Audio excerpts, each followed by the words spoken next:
Hello, my littles. Welcome to Mammy's Corner, and I'm Mammy. But you already knew that, didn't you, my littles? Yes, you did. It is time for affirmations. So get your diaphragm ready. We're going to be shouting top of our lungs. Are you ready to say them? You are? All right, let's say it. Ready? I am loved. Come on, my littles. You can do louder than that, can't you? That's right. Do it again. I am loved. Are you loved? You are. Who loves you? God loves you. Who else loves you? Mammy loves you. And don't you forget it. All right, next one. Ready? Really loud, my littles. I am good. You're so good. We're going to say this louder. Ready? I am good. Good job. Now for the last one. Be really loud. I am kind. Are you kind? You are kind. Ready? Do it again. I am kind. Good job, my littles, because you are good and kind. Now, Mammy has a book I'm going to read. It's called Busby. But before I do, make sure you hit that thumbs up. Tell Mammy you like these stories. I like it when you like my stories. Or if there's a special story you'd like me to read, have your mommy or daddy or grandma or whomever write me at mammyscorner@gmail.com because I want to read your favorite story. But in the meantime, get your favorite chair, get all nice and comfy, favorite blankie, favorite pillow, favorite stuffy, or your favorite person you want to cuddle with as Mammy reads you the Busby book. Are you ready? Don't forget, hit that like button. All right, here we go. Ethel Barrett tells about Busby. Are you ready? Let's get going. Buzz was a very happy little bee. And indeed, he had every reason to be happy. He was young and strong and healthy and very, very smart. Just like you, huh, my littles? That's right. He came from a good family and he lived in a very nice hive. Bees live in hives. We live in houses. What more could anybody want? Now, one morning, Buzz came out of the hive, walked over to the edge, and took off gracefully into the wind. He flew, dipping and baking and turning, until he came to some gardens. There he is. And there he browsed around among the flowers until he was so loaded with pollen he couldn't carry anymore. Then he began to think about going home. So with another perfect takeoff, into the wind he started back. That was when he made a terrible mistake. What mistake did he make? Oh no! Well, let's find out. He should have taken a left turn down by the apple tree, but he went straight ahead instead, and before he knew it, he was in somebody's dining room. He put on his brakes, but it was too late. He made a 3-point landing on a bowl of fruit on the table. He walked thoughtfully up to the point of a banana to have a look around. What do you think's going to happen? Oh no, I'm scared for Buzz. Are you scared for Buzz? Whoops! 2 children were coming into the room. It's a bee! They cried. No time to lose. He took off toward the light and flew toward it, and whack! Something hit him. Buzz didn't know it was but a glass window. Oh no, it was a window? It knocked him into a tailspin and he crash landed on the windowsill. Oh no, poor Buzz. He tried his legs. Ugh, they still worked. He crawled slowly up the side of the window, which wasn't very easy, for the children had seen him and they were kneeling by the window watching his every move. Buzz took in his landing gear and prepared for an emergency takeoff and listened. How do you listen? With your ears, that's right. This is a working bee, the boy said. I can see the pollen bags under his legs. He's done a good day's work. See, he's loaded. Where does he get the pollen? Said the girl. Do you littles know? From the flowers, that's right. From the insides of flowers, and he does more than that. He helps build the honeycomb, and he takes care of the hive, and he does all the chores. He's a worker, poor fellow. Why do you call him poor fellow? Because he does his work for other people. He can't be his own boss. There's a queen bee in the hive, and all she does is sit at home and give orders and cuddle the baby bees. And all the other bees just wait on her and obey her. She says jump, and they say how high. Is that right? Is that what happens like the little boy says? Let's find out. Are there any other kind of bees? Sure, there are drones. They're lazy. All they do is lounge around all day. And then there are the worker bees, like this one. Wouldn't he be angry if he knew the truth? Buzz put his antenna right up straight and listened. The truth? Uh-oh. Can he understand the children? Let's find out. Why, the working bees were just the same as the queen when they were first born, the boy said. And it's the food they eat and the shape of the cell they live in that makes the difference. Some bees turn out to be queens and drones, and some turn out to be workers. Buzz would have collapsed at that point, but the boy took a napkin and scooped him up and tossed him out the window. And he started for home.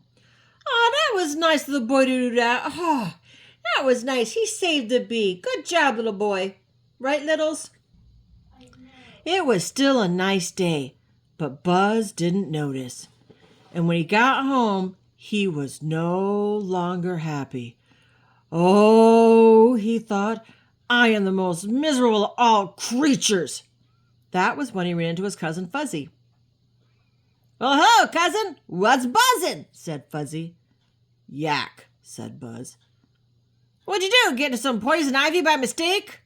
"No, but I've learned a lot about myself that I never knew before." "How's that?" Uh-oh, what's going to happen? "I learned that we are a set of poor, wretched creatures doomed to work all our lives, and we could have been queens." "Well, hoity-toity, who's been talking to you?" "I have learned a great truth. It doesn't matter who told me." "No, I guess it doesn't. But it does matter that you swallowed it. You shouldn't think you're miserable just because somebody told you you were." Is that right?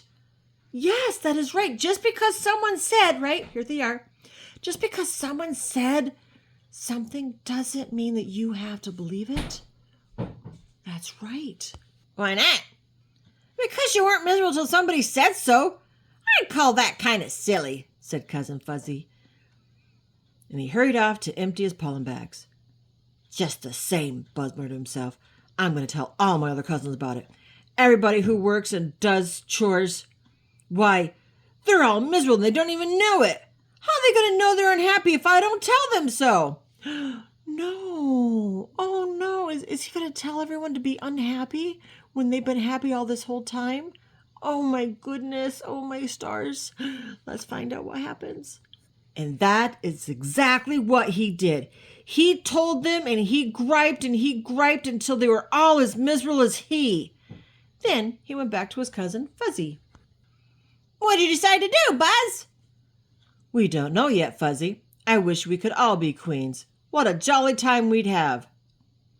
It wouldn't be fun being all queens. There'd be nobody left to do your chores. Oh, he is right about that, huh, my littles? You know, everyone has chores. Do you have chores? That's right. We all have to help out, don't we? I mean, we all eat and sleep there and change our clothes there and take showers there. We should all help pitch in, right? That's what a family does. We all pitch in. But let's go back to Buzz and see what Buzz does. Okay, no queens. We could all be working bees. I don't see any improvement there, Buzz. You're all working bees now. Ooh, I'll think of something, Buzz said. The next morning, Buzz and his cousins got ready for their big adventure. They had decided to just barge off for themselves without any authority over them at all. They'd all just be bees. They left in high spirits, but somehow without a queen, they couldn't stay together. So they collected in the plum tree at the foot of the garden. Let's call a meeting, Buzz shouted, and decide where we're going to live. Well, everybody began to talk at once. Well, that's not nice they talk over each other, is it? Oh, my goodness. Let's see what happens. A garden, a field. No, there's nothing like a hollow tree. The roof of a good barn is the best place. No, the branch of a tree. Quiet, quiet, Buzz shouted. This is impossible. Let's get some law and order here or we'll never accomplish anything. Then you should have heard the cousins buzzing. Who do you think you are? Yeah, look who's talking. One would almost think you were going to be the queen over us to hear you talk. If we want to quarrel, what's it to you? Yeah, who made you the boss?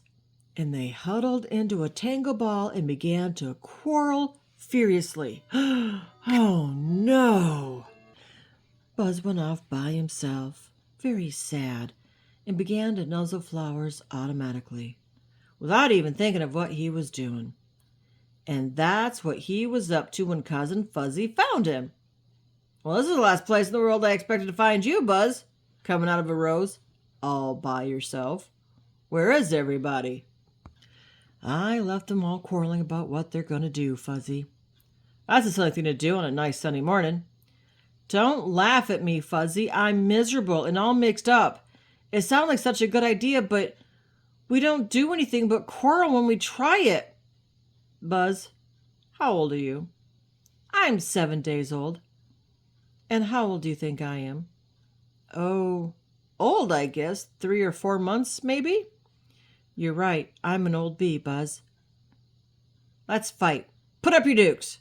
No, Fuzzy, I wouldn't fight with you. Oh, why not?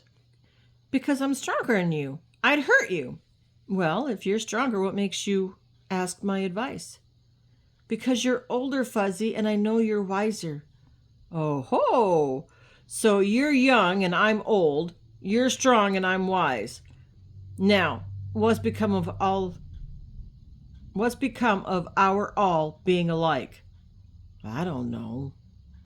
Buzz, let's live together, you and me. Just the two of us. Well, that's all right with me. Where'll we live? Well, now, if we don't have the same opinion, one of us has to get to decide. Who's going to decide, Buzz?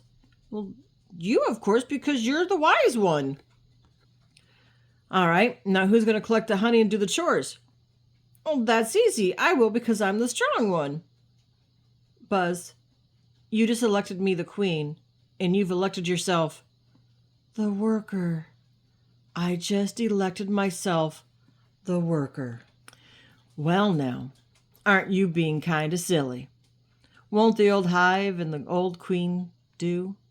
Don't you see, Buzz? There have to be some authority and some to obey. But who gave the queen bee the right to be boss over us? God did, Buzz. That's the way he made things. Do you see? Yes, I see. I do see. I feel much better already, Cousin Fuzzy. I'm going to go back to the other cousins. We're happy. And he took off into the wind, happy again, just glad to be alive. Buzz was as good as his word. He told his cousins, and they were contented again. There would always be leaders to be bosses, and there would always be followers who obey. Just like it says in the Bible, obey those in authority, for God is the one who put them there. That's right. Aw. And it was like Buzz said, I've learned my lesson. I'm going to obey and let the queen bee run the hive. The end. Wow. What a lesson Buzz Bee got. And I bet you could learn something like that too, right? When mommy and daddy or someone tells you to clean your room, or maybe take a bath, or brush your teeth, comb your hair, put your dishes in the sink. Just because we do those chores, or I should say, because we do those chores, it helps everyone out. I mean, we live there. We might as well have some order, right? It's nice to have a clean house, isn't it? Yeah. All right, so if you like the book, give Mammy a thumbs up. I like it when you like Mammy's book reading. All right, so we're at the end. What does Mammy do? That's right. Who loves you? God loves you. Yeah, that's right. Who else loves you? Shh. Mammy loves you. But Mammy loves you bestest. Until next time, my littles, be good and be kind.